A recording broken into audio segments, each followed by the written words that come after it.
Krazak 9 Prime stared at the emergency broadcast display, his four eyes blinking in perfect synchronization. The message flickered across 13 different frequencies, each one screaming the same desperate plea into the void of space. Emergency. Emergency. The Galactic mining station Omega-7 is under attack. Hostile forces have breached our defenses. We are a civilian operation with minimal military support. Any nearby vessels, please assist. Coordinates follow. He clicked his mandibles together, a sound that roughly translated to bitter amusement in his species. 23 rotations he had been monitoring deep space communications, and this was the first distress call he had ever received that actually sounded genuine. Most were either pirates trying to lure merchant ships into traps, or military exercises designed to test response times. But this one had that particular flavor of terror that you just could not fake. Computer, run analysis on transmission source, Krazak commanded, his voice carrying the authority of someone who had seen too much in his long career as an intelligence officer for the Azerian Federation. The artificial intelligence responded immediately. Transmission originates from Sector 77 Alpha. Mining station Omega-7 confirmed operational as of last standard cycle. Station houses approximately 12,000 civilian workers, mostly from the Talaran and Hexpian colonies. Krazak's secondary eyes narrowed. Civilians, always civilians. The galaxy seemed to have an endless supply of innocent beings who somehow found themselves in the wrong place at precisely the worst possible time. Any Federation vessels in range to respond? Negative. Nearest Federation patrol is 47 standard hours away at maximum velocity. What about other military assets? The computer paused for a moment, processing. Scanning. One unregistered vessel detected in approximate vicinity. Classification unknown. Transmission logs indicate origin from Sol system. Krazak's blood temperature dropped 3 degrees. Sol system. Earth. In all his rotations of service he had heard whispers about the humans. Terrible whispers. The kind of stories that senior officers told junior officers late at night, when the duty shift was long and the conversation had turned to the darker corners of galactic history. Humans were problematic. They had appeared on the galactic stage only recently, maybe 50 standard cycles ago. A species that had somehow managed to survive on what could only be described as a death world. Their planet was covered in violent weather systems, filled with predators that could kill beings twice their size, and somehow they had not only survived but thrived. The Federation had made first contact with them during what the humans called their Tuesday. The human ambassador, a small female named Victoria Hayes, had greeted the Federation delegation with what appeared to be genuine enthusiasm.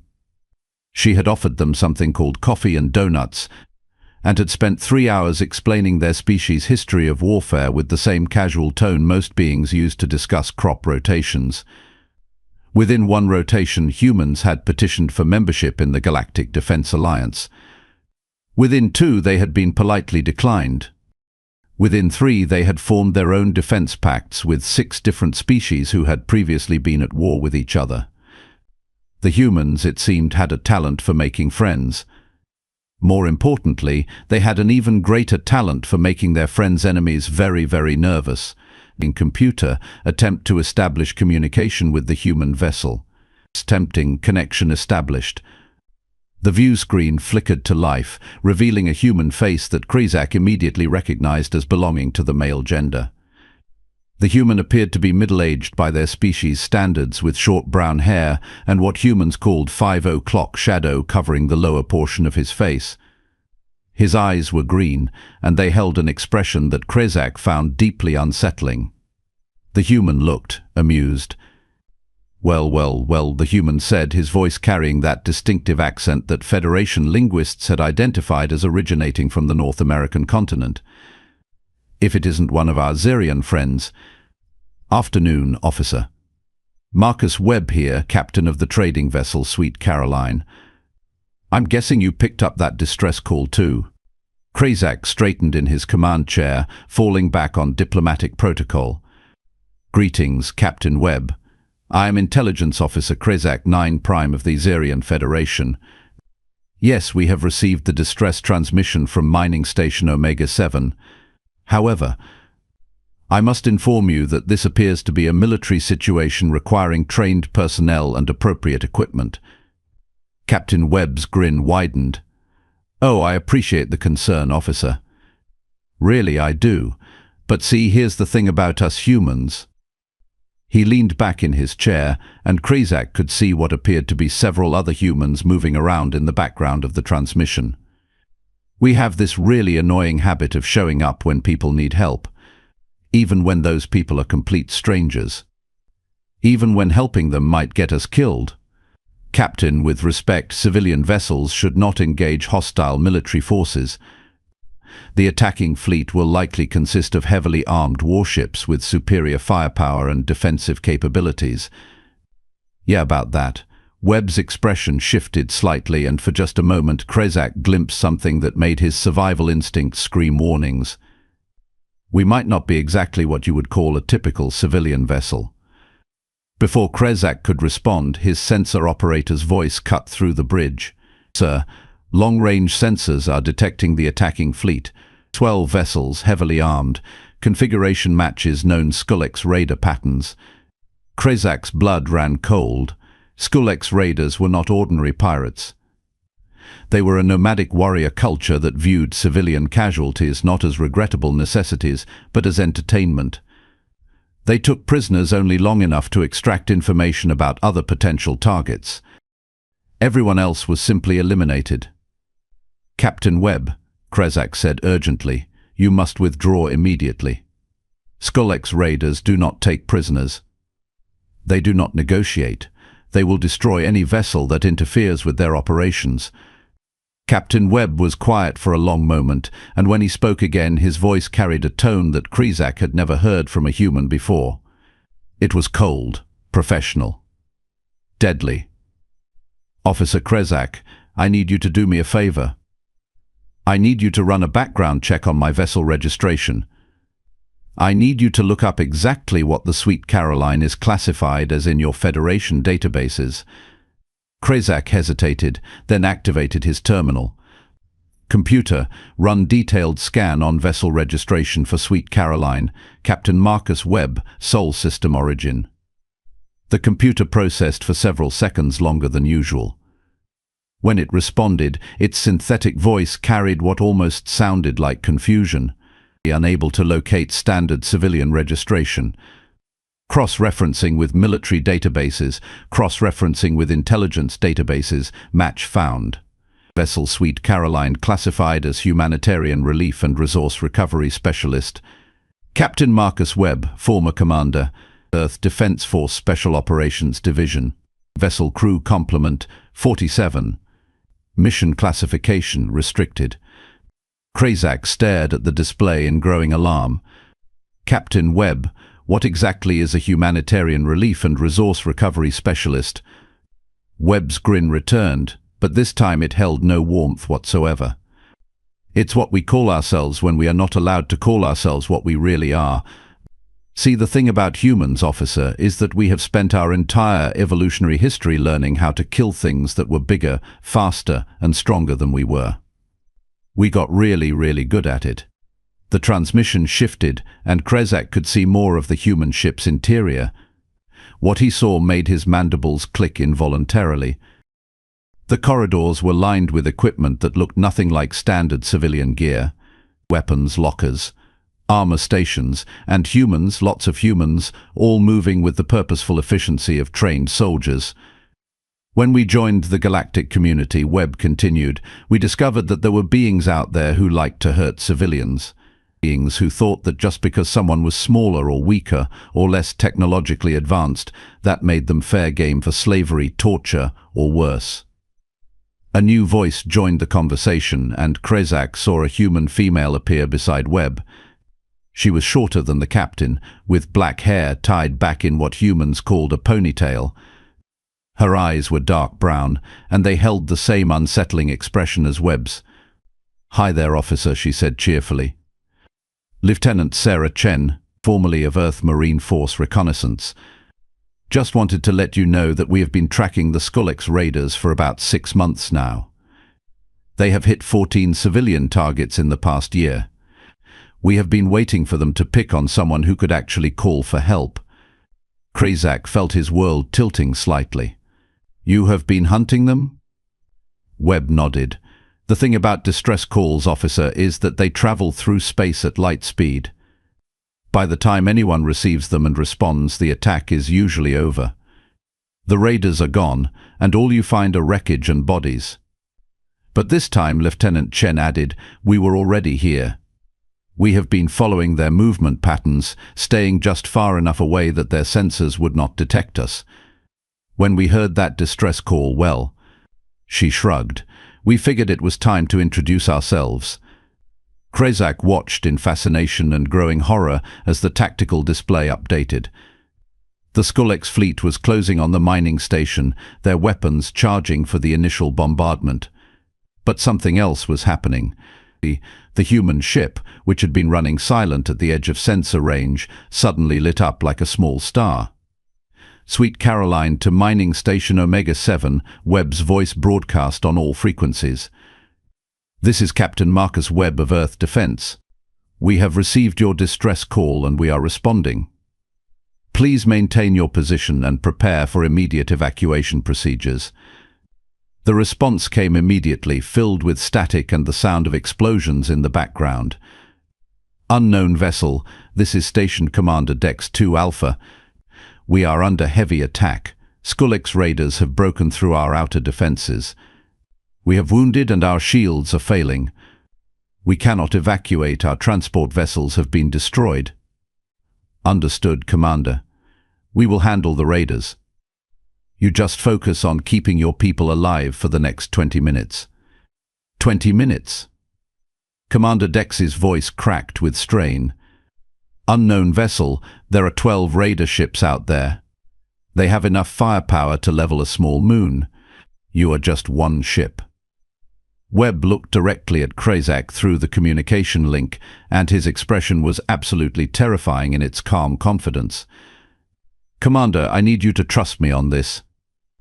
We humans have a saying, it is not the size of the dog in the fight, it is the size of the fight in the dog. Lieutenant Chen laughed, and the sound was like broken glass. Besides, we brought friends. Krazak's sensors suddenly exploded with new contacts. Ships materialized out of nowhere, dropping their stealth fields and active camouflage systems. Not just human ships, but vessels from dozens of different species. Talaran attack cruisers, Hexpian defense platforms, even several ships that Krazak recognized as belonging to the notoriously peaceful Quillan Collective. This is Admiral Lisa Santos of the 3rd Humanitarian Fleet, a new human voice announced. All civilian vessels, please maintain safe distance. Military vessels, you know your assignments. Let us show these raiders what happens when you pick on our friends. The Skullex fleet, which had been closing confidently on the mining station, suddenly found themselves surrounded by 37 warships that had appeared out of literally nowhere. The raider commander's voice cut through the communication channels, filled with confusion and growing panic. The unknown vessels, you are interfering with legitimate salvage operations. Withdraw immediately or face the consequences. Admiral Santos responded in a voice that could have frozen liquid hydrogen. Skullex Raider Fleet, this is Admiral Lisa Santos of the Human Defense Force. You are hereby ordered to stand down and surrender. You have exactly 60 seconds to comply before we demonstrate why attacking civilians is a really bad idea. Krazak watched his tactical display with something approaching religious awe. The human fleet had not just surrounded the raiders, they had positioned themselves with mathematical precision to create overlapping fields of fire that would make escape impossible. More importantly, every single one of their weapons was already charged and targeted. The Skullex commander's response was predictable. Humans, we should have known you cannot protect everyone, humans. And when we are done here, we will remember this interference. Admiral Santos' laugh was heard across 13 star systems. Oh, sweetie, you are not going to remember anything. The battle lasted exactly 4 minutes and 17 seconds. When it was over, there were no Skullx raiders left to remember anything. 3 standard hours later, Krezak found himself aboard the mining station Omega-7, watching human medics work alongside Talaran engineers and Hexpian technicians in what could only be described as organized chaos. The station's main corridor had been converted into a makeshift medical facility, and the air hummed with the sound of repair drones fixing hull breaches. What disturbed Krezak most was not the efficiency of the human rescue operation. It was how normal they all acted about it. "Pass me that neural stabilizer, would you?" Dr. Emma Rodriguez called out to a Quillan medic, her hands never pausing as she worked on a badly injured Hexpian engineer. "This little guy took some shrapnel to his primary thinking organ, but I think we can save him." The Quillan, a species known for their pacifist philosophy and healing abilities, worked alongside the human doctor without any apparent concern about the fact that she had recently been involved in what could only be described as a systematic extermination of 12 heavily armed warships. Dr. Rodriguez, Krezak approached cautiously. "Might I have a word?" She glanced up from her patient, her face streaked with various colors of alien blood. "Sure thing, officer. Just give me 2 more minutes to finish closing this neural pathway." "What's on your mind?" Krezak waited, watching as she completed what appeared to be incredibly delicate surgery with the casual confidence of someone fixing a broken appliance. When she finally stepped back and allowed the Quillan to take over, he gestured toward a quieter section of the corridor. "Dr. Rodriguez, I must ask you directly. What exactly are you people?" She pulled off her surgical gloves and tossed them into a disposal unit. "We're humans, officer. I thought that was pretty obvious." "That is not what I mean, and you know it." Krezak's mandibles clicked with frustration. 4 hours ago, I watched your species eliminate 12 warships in less than 5 minutes. Now I am watching you perform surgery that most Federation medical facilities would consider beyond their capabilities. You rescued 12,000 civilians, repaired critical station infrastructure, and somehow managed to coordinate with 6 different species without any apparent prior communication. Dr. Rodriguez leaned against the wall, considering his words. "You know what your problem is, officer. You're thinking too small. Explain." She gestured toward the activity around them. "See, most species in this galaxy, when they achieve space travel, they spread out.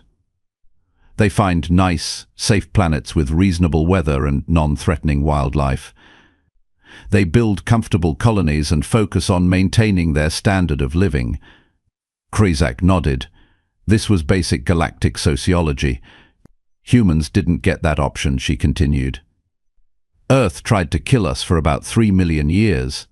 We had to learn to survive ice ages, volcanic eruptions, plague, famine, predators that could bite us in half, and weather systems that could level entire cities. But here's the thing that really sets us apart." She paused, and Krezak found himself leaning forward despite his better judgment. "We learned to do it together." Before Krezak could respond, a new voice interrupted their conversation. "Doctor, we need you in Medical Bay 3. We've got a Skullx survivor." Both Krezak and Dr. Rodriguez turned to see a young human male, probably barely out of adolescence by their species' standards. He wore the same uniform as the other humans, but his rank insignia indicated he was some sort of junior technician. "A survivor?" Dr. Rodriguez raised an eyebrow. "I thought Admiral Santos said there were no survivors." "Well, technically there weren't," the young human grinned sheepishly. "But Tommy found this guy floating in an escape pod about 2 hours after the fight ended. He's pretty banged up, and he keeps trying to bite anyone who gets too close." Krezak felt his world tilt again. "You rescued a Skullx raider?" Dr. Rodriguez was already moving toward Medical Bay 3. "Of course we did. He's injured. But he was trying to kill civilians. He was part of a fleet that has murdered thousands of innocent beings." She stopped and turned back to face him, and for the first time since he had met her, she looked genuinely confused by his question. "Officer Krezak, what exactly do you think we should have done?" Left him to die. That is exactly what most species would do, yes. Well, we're not most species. Medical Bay 3 had been converted from what appeared to be a storage facility. Portable medical equipment lined the walls, and the air smelled of antiseptic and something that might have been fear. In the center of the room, strapped to a medical bed, was a Skulex raider. Krazak had seen images of the Skulex, but he had never been in the same room with one before. The creature was roughly humanoid in shape but covered in dark, chitinous armor that grew directly from its skin. Its head was elongated, with multiple rows of razor-sharp teeth, and its eyes were solid black. Even injured and restrained, it radiated an aura of barely controlled violence. "Get away from me, human filth." The Skulex snarled as Dr. Rodriguez approached. "I will rip your throat out with my teeth. I will feast on your entrails." Yeah, Dr. Rodriguez said dismissively, checking the creature's vital signs on a nearby monitor. "You'll eat my liver, dance on my grave, probably something about wearing my skin as a trophy." "I've heard it all before, sweetie." The Skulex seemed taken aback by her casual dismissal of its threats. You are not afraid." "Should I be?" She began examining its wounds with the same professional detachment she had shown with the civilian casualties. "You're strapped to a medical bed, you have 3 broken ribs, internal bleeding, and what looks like a severe concussion. Right now you're about as threatening as an angry house cat." "I am Skulex. We are the terror of 17 star systems. We take what we want and kill anyone who stands in our way." Dr. Rodriguez paused in her examination and looked directly at the creature. When she spoke, her voice carried a tone that Krazak was beginning to recognize as distinctly dangerous. "Let me tell you something about humans, big guy. We've been dealing with bullies for our entire evolutionary history. And you know what we learned about bullies." She leaned closer to the Skulex, who had suddenly gone very quiet. "They're usually not as tough as they pretend to be." The medical bay fell silent except for the quiet hum of life support equipment. The Skulex stared at the human doctor with what might have been the first genuine fear Krazak had ever seen from one of their species. "You killed my fleet," the Skulex said quietly. 12 ships, 300 warriors." "Yes, we did." Dr. Rodriguez resumed her examination. "And we would do it again without hesitation if you threatened innocent civilians. But you saved me." "Yes." "Why?" Dr. Rodriguez paused, considering her answer. "Because that's what separates us from you. You see weakness and you exploit it. You see fear and you feed on it. You see someone who can't fight back and you hurt them because it makes you feel powerful." She activated a medical scanner and began treating the creature's internal injuries. "But humans?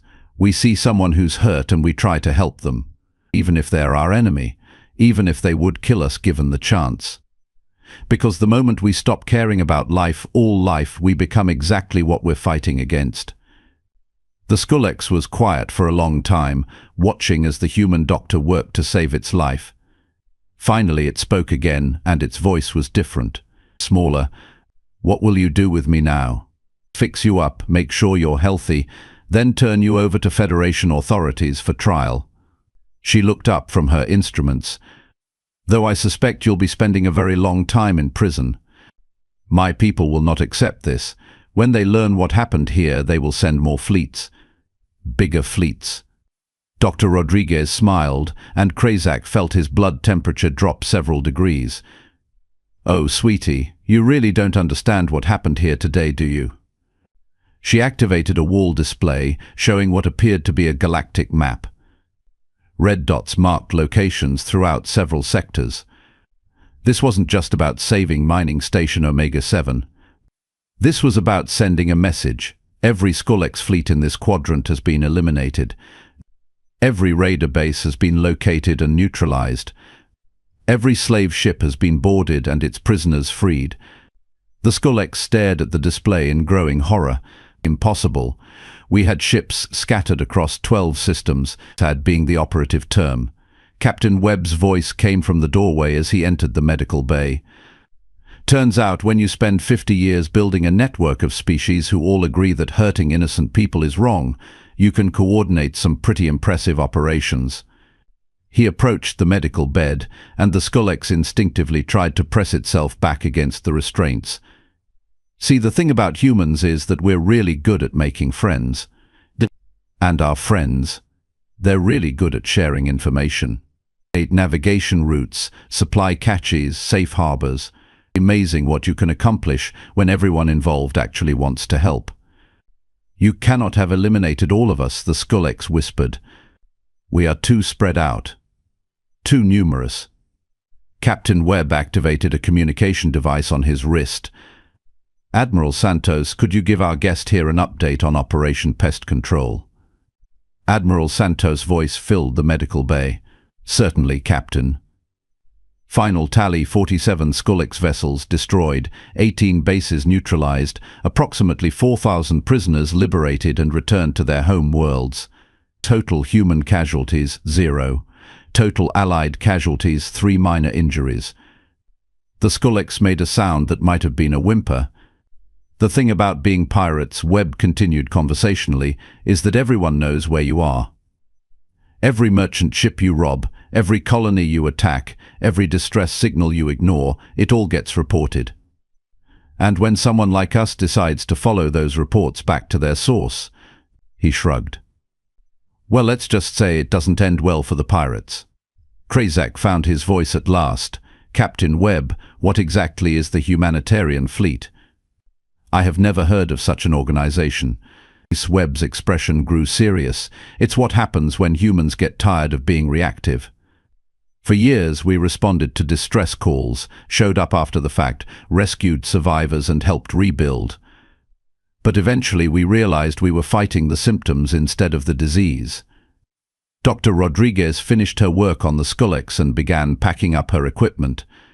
So we decided to be proactive. We started tracking the bad guys, learning their patterns, building networks with species who shared our values. And when we got tired of always arriving too late to help, Webb added, we started arriving early. The Skullx had been listening to this conversation with growing amazement. You built an entire military force dedicated to protecting people you have never met. Not just military, Dr. Rodriguez corrected. Ships, engineering vessels, supply convoys, refugee transports. The humanitarian fleet isn't about conquest or territory or resources. It's about making sure that when someone calls for help, help actually comes. But why? The question came out as barely a whisper. What do you gain from this? Captain Webb was quiet for a long moment, considering his answer. When he spoke, his voice carried a weight that seemed to fill the entire room. When humans first reached for the stars, we carried with us all of our history. The good and the bad. We had been soldiers and healers, builders and destroyers. We had saved lives and taken them. We had created beauty and unleashed horror. He looked directly at the Skullx, then at Krazak. But we also carried with us something else. A dream of what we could become if we chose to be better than we had been. The idea that maybe, just maybe, we could build something out here that was worth all the pain it took to reach it. Dr. Rodriguez nodded. Every species we have met, every friend we have made, every life we have saved, it all adds to that dream, makes it more real. And every time someone like you tries to turn the galaxy into a place where strength is the only law and cruelty is the only currency, Webb's voice hardened. You threaten that dream. You threaten our friends. You threaten the future we are trying to build. He leaned over the medical bed, and the Skullx cringed away from him. So when we heard that distress call, when we learned that you were out there hurting innocent people just because you could, we did what humans have always done when faced with bullies. Captain Webb smiled, and it was the most terrifying expression Krazak had ever seen. We showed up with bigger sticks and better friends, and we reminded you why picking on people smaller than you is a really bad idea. As they left the medical bay, Krazak found himself walking alongside Dr. Rodriguez through corridors filled with the sounds of repair work and quiet conversation. The station was coming back to life, its people returning to their duties with the resilience that seemed common to civilian populations throughout the galaxy. "Dr. Rodriguez," he said quietly, "may I ask you a personal question?" "Shoot." "Do you ever regret it? The violence, I mean. The necessity of killing to protect others?" She was quiet for so long that he began to think she would not answer. When she finally spoke, her voice was soft. "Every day, officer. Every single day. But you know what I regret more?" She stopped walking and turned to face him. "The 18 colonies that the Skulks destroyed before we found them. The 40,000 people who died while we were still trying to figure out where the attacks were coming from. The families who will never be reunited because we were not fast enough or smart enough or strong enough to save them." Her eyes held a sadness that seemed to encompass entire worlds. "We humans learned a long time ago that the universe is not fair. Bad things happen to good people, and sometimes the only way to stop it is with violence. We do not like it. We do not celebrate it. But we accept it as the price of building something better." As they reached the main corridor, Krezak could see human ships through the station's viewports, their crews working alongside dozens of other species to repair damage and distribute supplies. It was, he realized, exactly what Dr. Rodriguez had described. Different people from different worlds working together toward a common goal, building something better. "Officer Krezak," Captain Webb's voice came from behind them. "My crew tells me you have been assigned to write a report on today's events." Krezak turned to face the human captain. "That is correct. The Azarian Federation will want a complete analysis of the incident and its implications." Webb nodded thoughtfully. "What will you tell them about us?" It was, Krezak realized, the most important question he had ever been asked. His answer would influence how his government, and possibly dozens of other governments, viewed humanity going forward. He thought about the efficiency with which the human fleet had eliminated the Skulks raiders. He thought about the compassion with which they had treated both the victims and their sole surviving enemy. He thought about the vast network of friendships and alliances they had built across species lines that should have been impossible to cross. Most of all, he thought about their dream. The idea that maybe, just maybe, they could build something in the galaxy that was worth the cost of reaching for it. "I will tell them the truth, Captain Webb, that when a cry for help went out into the void, the monsters of Earth answered. And that the galaxy is safer because they did." Captain Webb smiled, and for the first time since Krezak had met him, it held nothing but warmth. "Thank you, officer. That means more than you know." As the human ships prepared to depart, their mission complete, Krezak found himself standing at an observation deck, watching them disappear into the starfield. Around him, the rescued civilians of mining station Omega-7 continued the work of rebuilding their lives, secure in the knowledge that somewhere out in the darkness, monsters with human faces were standing guard. And for the first time in his long career, Intelligence Officer Krezak 9 Prime found himself believing that maybe, just maybe, the galaxy really could become the place that humans dreamed it could be. After all, they had bigger sticks and better friends, and they had shown up when it mattered. What more could anyone ask for?